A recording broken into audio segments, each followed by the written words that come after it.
Hi అండి. అందరూ దయచేసి ఈ కొత్త ఛానల్‌ని సబ్స్క్రైబ్ చేయండి.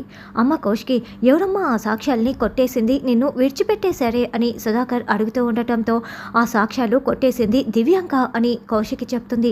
దివ్యాంకకి ఎవరిచ్చారో తెలుసా అని సుధాకర్ అడగటంతో, ఇంకా తెలియలేదు బాబాయ్ అని కౌశికి చెప్తుంది. ఏదైతేనేం నువ్వు బయటికి వచ్చేసావు, చాలా సంతోషంగా ఉందమ్మా, వెళ్ళి రెస్ట్ తీసుకో అని సుధాకర్ అంటాడు. ఇక కౌశికి చాలా కోపంగా నిషి వాళ్ళ వైపు చూస్తూ లోపలికి వెళ్తుంది.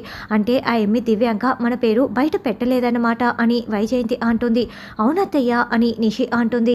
ఆ ఎమ్మి నమ్మకస్తురాలు కాబట్టి మన పేరు బయట పెట్టనట్లుంది. ఇక మీదట మనం చాలా జాగ్రత్తగా ఉండాలి అని నిషి, వైజయంతి, యువరాజు అనుకుంటూ ఉంటారు. తర్వాత కౌశికి జరిగిన సంఘటన మొత్తం కూడా గుర్తు చేసుకుంటూ ఉంటుంది. నిషి వాళ్ళు సాక్ష్యాలు కొట్టేశారని కొంచెం కోపంతో ఇంకోవైపు బాధపడుతూ ఉంటుంది. ఇక ధాత్రి, కేదార్ గదిలో ఉంటారు. అప్పుడే ధాత్రి, నాన్నకి బుల్లెట్ తగలకపోయి ఉంటే సిరి పెళ్లిని చాలా ఘనంగా జరిపించేవారు దగ్గర ఉండి అని ధాత్రి బాధపడుతూ ఉంటే, ఇప్పుడేమైంది, వాళ్ళక్క జగదాత్రి అంతకంటే బాగా జరిపిస్తుంది అని కేదార్ ధైర్యం చెప్తూ ఉంటాడు. పెళ్ళికి ఏమేం కావాలో ఆ లిస్టుని ధాత్రి రాస్తూ ఉంటే, కేదార్ దగ్గర ఉండి ధాత్రి తిను ధాత్రి ఫ్రూట్స్ అని చేతికి అందిస్తూ నోట్లో పెడుతూ ఉంటారు. అప్పుడే డోర్ కొట్టే సౌండ్ కావటంతో కేదార్ డోరుని ఓపెన్ చేస్తారు. అక్క, నువ్వు అక్క, రా అక్క కూర్చో అని ధాత్రి, కేదార్ చెప్తూ ఉంటారు. ఏంటొదినా ఇలా వచ్చారు అని ధాత్రి అడుగుతూ ఉంటే, నీకు క్షమాపణ చెప్పాలి ధాత్రి అని కౌశికి అంటుంది. వదినా, ఏం మాట్లాడుతున్నారు మీరు అని ధాత్రి అంటుంది. ఇప్పటికైనా నన్ను మాట్లాడినవు జగదాత్రి, సాక్ష్యాల్ని నేనే పోగొట్టాను, కానీ నువ్వు ఒక్క మాట కూడా, నన్ను పల్లెత్తు మాట కూడా మాట్లాడలేదు. ఇప్పుడు కూడా నేను నోరు తెరిచి మాట్లాడకపోతే నాలో నేనే కుంగిపోవాల్సి వస్తుంది, బాధపడవలసి వస్తుంది. ఒక్కసారి నేను మీ వైపు నిలబడినందుకే మీరు మాటి మాటికి నన్ను కాపాడుతూ వస్తున్నారు, నాకు అండగా నిలబడుతున్నారు, నాకేమీ కాకుండా చూసుకుంటున్నారు. కేదార్కి న్యాయం చేయలేకపోతున్నాను, నిజం తెలిసి కూడా నీకు అండగా నిలబడలేకపోతున్నాను. క్షమాపణ చెప్పేది చాలా చిన్న పదం, అసలు ఏం మాట్లాడాలో కూడా అర్థం కావటం లేదు అని కౌశికి బాధపడుతూ ఉంటే, ఏంటొదినా మీరు మాకు క్షమాపణలు చెప్పటం ఏంటి, సారీలు చెప్పడాలేంటి, ఇవేవి కూడా మాట్లాడకండి వదినా. మీరు మమ్మల్ని ఇంట్లో ఉండనిచ్చారు, మీకు థ్రెట్ అని తెలిసినా కూడా మమ్మల్ని ఇంట్లో ఉండనిచ్చి మా వైపు నిలబడి మాట్లాడారు. ఇంతకంటే మాకు ఇంకేం కావాలి, మీ నుంచి మేము ఏమీ కూడా ఆశించం వదినా అని ధాత్రి అంటే, అవునని కేదార్ కూడా చెప్తూ ఉంటాడు. అవునక్క, నువ్వు సంతోషంగా ఉండటమే మాకు కావాలి అని కేదార్ అంటే, అవునొదినా, ఇప్పుడు సాక్ష్యాలు కూడా దొరికాయి కదా, మీరు కూడా బయటికి వచ్చారు, ఇక హ్యాపీగా ఉండండి వదినా అని ధాత్రి అంటుంది. ఇప్పుడు సిరి పెళ్లి చేయాలి అని ధాత్రి అంటే, ఆ విషయం కూడా మాట్లాడడానికి వచ్చాను ధాత్రి, ఇప్పుడు సిరి పెళ్లిని ఇక్కడే జరిపిద్దాం అని కౌశికి అంటుంది. మీకు ఎలాంటి అభ్యంతరం లేదు కదా అని కౌశికి అంటే, మాకు ఎలాంటి అభ్యంతరం లేదు వదినా, కానీ నిషి వాళ్ళు అని ధాత్రి అంటుంది. వాళ్ళతో నేను మాట్లాడతాను అని కౌశికి అంటుంది. కానీ అత్తయ్య వాళ్ళు ఒప్పుకుంటారో లేదో ఒక మాట చెప్దాం వదినా అని ధాత్రి అంటే, వాళ్ళతో కూడా నేను మాట్లాడతాను, ఫోన్ చేయి జగదాత్రి అని కౌశికి అంటుంది. ధాత్రి వెంటనే భరద్వాజకి ఫోన్ చేసి, నాన్న ఎలా ఉన్నారు, అంతా బాగానే ఉంది కదా అని ప్రశ్నిస్తూ ఉంటే, బాగానే ఉన్నానమ్మా, నువ్వేమీ కంగారు పడకు అని భరద్వాజ అంటాడు. వదిన మీతో ఒకసారి మాట్లాడాలంట అని ఫోన్ని కౌశికి చేతికి ఇస్తుంది. హలో ఏమండి, ఎలా ఉన్నారు, సిరి పెళ్ళిని మా ఇంట్లోనే చేద్దామనుకుంటున్నాము అని అనడంతో, చేయొచ్చమ్మా, కానీ మీనంత రేటు ఉంది కదా, పెళ్ళికొడుకు వాళ్ళు ఒప్పుకుంటారో లేదోనని భరద్వాజ అంటారు. నిషి వాళ్ళు అందరూ ఇక్కడే ఉంటారు, అంతేకాకుండా ఇక్కడ పోలీస్ సెక్యూరిటీ కూడా ఉంటుంది, ఇన్విటేషన్ లేదే ఒక్కరిని కూడా లోపలికి పంపించరు, కాబట్టి మొత్తం కూడా సెక్యూరిటీ విషయంలో ఎలాంటి లోటు ఉండదు, నేను చూసుకుంటాను అంకుల్, పెళ్ళికొడుకు వాళ్ళతో కూడా నేనే మాట్లాడతాను, మీరు పర్మిషన్ ఇవ్వండి అని కౌశికి అనడంతో, అలాగేనమ్మా, జగదాత్రి ఇష్టం మీ ఇష్టం అని భరద్వాజ అంటాడు. అయితే పెళ్ళి ఇక్కడే చేస్తున్నాం అంకుల్, మొత్తం నేను చూసుకుంటాను అని కౌశికి అంటుంది. అలాగేనని భరద్వాజ అనడంతో, జగదాత్రి మీ నాన్నగారు కూడా ఒప్పుకున్నారు, ఇక పెళ్లి పనులు మొదలు పెట్టేద్దాం అని ఇక లిస్టుని ప్రిపేర్ చేస్తూ ఉంటారు. కౌశికి ఆవలిస్తూ ఉండటంతో, వదిన మీకు నిద్ర వస్తున్నట్లు ఉంది, ఇక మిగతా పనులన్నీ రేపు చూసుకుందాం, రేపు ప్రిపేర్ చేసుకుందాం అని ధాత్రి అనడంతో, అలాగేనని కౌశికి వెళ్తుంది.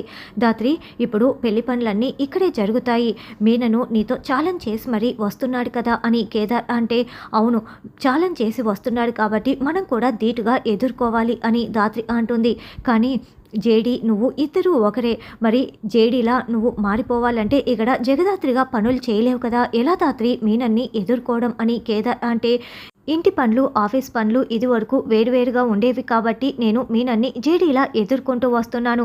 ఇప్పుడు 2 నా పనులే కాబట్టి జేడీలా, జగదాత్రిలా 2 విధాలుగా కూడా నేను ఉండాలి. అయినా కూడా జేడీలా నీడలా ఉంటూ మీనన్ని భయపెడుతూ ఉంటాను. జేడీలా ఈ ఇంటికి నేను కాపలా ఉంటానని మీనన్‌కి అర్థమయ్యేలా చేయాలి.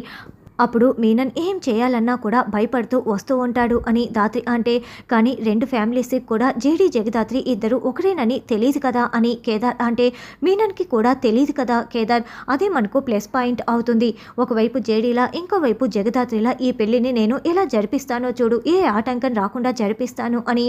ఏదైనా ప్రాబ్లం వస్తే మనం ఎలాగూ ఇక్కడే ఉంటాం కదా అని ధాత్రి అంటుంది. తర్వాత కేదార్ భరద్వాజని వీల్ చైర్లో సమాధి దగ్గరికి తీసుకువస్తారు. బాబు ఎక్కడికో వెళ్ళాలని చెప్పి ఇక్కడికి తీసుకువచ్చావేంటి, అసలు జగదాత్రి ఎక్కడా అని భరద్వాజ అడుగుతూ ఉంటే, చెప్తాను అంకుల్ అంటూ కేదార్ భరద్వాజని కావ్య సమాధి దగ్గరికి తీసుకువస్తాడు. అదేంటి బాబు ఇక్కడికి ఎందుకు తీసుకువచ్చావు, అసలు జగదాత్రి ఎక్కడా కనిపించట్లేదే అని భరద్వాజ అడుగుతూ ఉంటే, మిమ్మల్ని ఇక్కడికి తీసుకురమ్మని చెప్పిందే జేడీ అని కేదార్ అంటాడు. జేడీ, జగదాత్రి ఇద్దరు ఒకరే కదా బాబు, ఎందుకు నువ్వు ఇలా మాట్లాడుతున్నావు, నువ్వేం మాట్లాడుతున్నావో అర్థం కావటం లేదు అని భరద్వాజ అంటే, మిమ్మల్ని ఇక్కడికి తీసుకురమ్మని చెప్పింది జేడీ అంకుల్, జగదాత్రి కాదు. ఇద్దరు ఒకరే కాదు, వేరు వేరు. ఒక్కసారి అటు చూడండి అంకుల్ అని కేదార్ చూపిస్తూ ఉంటే, జేడీ యూనిఫామ్లో అక్కడికి నడుస్తూ వస్తూ ఉంటుంది. ధాత్రి అలా యూనిఫామ్లో నడుస్తూ వస్తూ ఉంటే ఇక భరద్వాజకి కావ్య కనిపిస్తూ ఉంటుంది. కావ్యని గుర్తు చేసుకుంటూ ఉంటాడు. నేరుగా జేడీ వాళ్ళ అమ్మ సమాధి దగ్గరికి వచ్చి జై హింద్ అంటూ సెల్యూట్ కొడుతూ ఉంటుంది. తర్వాత జేడీ భరద్వాజం ముందు మోకాళ్ళ మీద కూర్చొని, నాన్న మీ ముందు ఇలా తలెత్తుకునే రోజు వస్తుందని నేను అసలు అనుకోలేదు నాన్న. నేను మిమ్మల్ని మోసం చేస్తూ వస్తున్నాను. జగదాత్రిలా మీ ముందు ఉంటూనే నేను పోలీసుని అయ్యానన్న నిజం మీ దగ్గర దాచిపెట్టి మోసం చేస్తూ వచ్చాను నాన్న.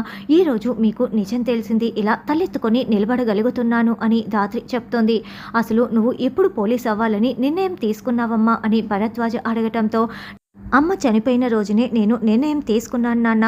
అమ్మపై పడిన నిందని పోగొట్టడానికే నేను ఈ నిర్ణయం తీసుకున్నాను అని జేడీ చెప్తూ ఉంటే, అవును ధాత్రి వేరే, జేడీ వేరే కాదు అంకుల్. ఆ మీనన్ని చేసిన కుట్రల్ని బయట పెట్టడానికే జేడీలా మారింది అని నాకెప్పుడో తెలుసు అని కేదార్ చెప్తాడు. అమ్మ జగదాత్రి, నువ్వు ఒంటరిగా ఇంత పెద్ద యుద్ధం చేస్తున్నావా అని భరద్వాజ అంటే, అమ్మపై పడిన నింద పోయే వరకు నేను నిద్రపోను నాన్న అని ధాత్రి చెప్తుంది. అవునమ్మా, నా భార్య ఏ తప్పు చేయలేదని నువ్వు నిరూపించాలి. ఇప్పుడు మీ అమ్మని చూసి మీ అమ్మ కంటే నువ్వు పెద్ద పోలీస్ ఆఫీసర్ అయ్యావని కూడా అందరికీ తెలియాలి. అంతేకాదమ్మా, ఇప్పుడు ఆ మీనన్ సిరి పెళ్ళి ఆపుతానని ఛాలెంజ్ చేశాడని నువ్వే చెప్తున్నావు. ఆ మీనన్ ఎంత క్రూడో నేను చూశాను కదా, నాకు చాలా భయంగా ఉందమ్మా, నీకేమవుతుందో ఏంటో అని భరద్వాజ టెన్షన్ పడుతూ ఉంటే, చూడండి అంకుల్, ధాత్రికి మనం బలం అవ్వాలి కానీ బలహీనత అస్సలు అవ్వకూడదు. ధాత్రికి ఏమీ కాదు, విజయం సాధిస్తుందని మనం పూర్తిగా నమ్మాలి అని కేదార్ అనడంతో, అవునమ్మా నువ్వు ఖచ్చితంగా విజయం సాధిస్తావు, మీ అమ్మపై పడిన నిందని పోగొడతావు, నాకు ఆ నమ్మకం ఉందమ్మా, నేను నీకు ఎప్పుడూ అండగా ఉంటాను అని భరద్వాజ అంటే, ఒకసారి నా వల్లే మీకు బుల్లెట్ తగిలింది నాన్న, మళ్ళీ ఇలాంటి పరిస్థితి నేను తీసుకురానివ్వను. నేను అమ్మ చావు మీద ఒట్టేసి చెప్తున్నాను, ఆ మీనన్ని పట్టుకుంటాను, ఆ మీనన్కి పులి స్టాప్ పెట్టేస్తాను అని వాళ్ళమ్మ సమాధి మీద ఒట్టేసి మరీ ధాత్రి ఛాలెంజ్ చేస్తోంది. తర్వాత బూచి కూర్చొని యాపిల్ పండు తింటూ తానే పెళ్లి పనులన్నీ చేస్తున్నట్లుగా బిల్డప్ కొడుతూ అక్కడ ఉన్న వాళ్ళతో పనులు చేయిస్తూ ఉంటే, బూచి నువ్వు కొడుతున్న బిల్డప్ అంతా కూడా అక్క చూసేసింది, కానీ నువ్వు కాస్త ఊరుకుంటావా అని కాచి అంటుంది. మరిది గారు కొంచెం పనులు చేయండి అని కౌశిక్కి చెప్పి వెళ్తుంది. అమ్మో పనులు కూడా చేయాలా అని బూచి అనుకుంటూ ఉంటాడు. తర్వాత ధాత్రి దగ్గరుండి సిరిని పెళ్లి కూతురులా అలంకరిస్తూ ఉంటుంది.